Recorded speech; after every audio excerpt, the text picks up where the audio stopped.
The dollar could get your child dumped to another school depending on his or her academic performance. Some schools are literally washing their hands of test scores. Good evening and thank you for joining us. I'm Jennifer Waddell. And I'm Guy Atchley. In some education circles, it's a practice known as dumping. Are Southern Arizona schools weeding out the worst students? Kids shipped off to other schools for bad test scores, and it may not be for their benefit, rather a move in the name of money. Valerie Cavazos joins us now with tonight's 9 on Your Side Education Watch.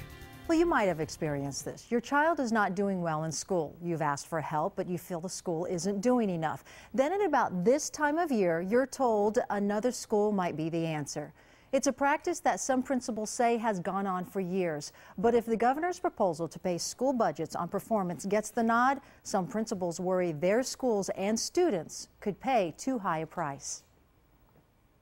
It happens now. It's going to happen in the future. Schools shuffling kids off to other schools because they're not making the grade is not new. It's just easier in Arizona because of school choice. Sometimes the school isn't right for the student.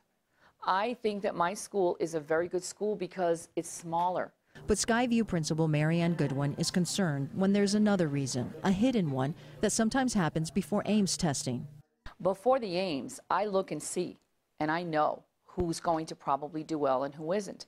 And so I target those kids that are probably not going to do well to get tutoring, to be in remedial classes, and I'll continue to do that. But she and other administrators, like Alta Vista principal Alicia Alvarez, suspect some schools fall short, and parents and students are simply told the school might not be a right fit for them. Even at the end, you have to give students the opportunity to learn. Okay, and until we can assure that we've done everything, students shouldn't be leaving schools. Do you think that some of the parents don't even realize what's going on? Some parents don't realize. I can sort of sense that sometimes.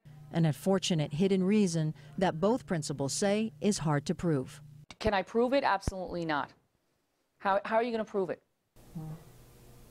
Which is why it can be done. Possibly. But they may not need to prove it because Superintendent John Huppenthal says he's aware of tactics used by schools when budgets are tied to performance. And one of the pitfalls is exactly as you mentioned, that these students, you can see people gaming the system. And what we have to do is put in controls against that type of gaming. Well, the superintendent says that the governor will release more information about the proposal to tie some school funding to performance. How would the superintendent prevent this Ames dumping? Well, he does have some ideas, and this is very important because these testing, the standardized testing, is going to be replaced with something harder. So more is at stake, and we'll have more coming up at 10 o'clock. Okay.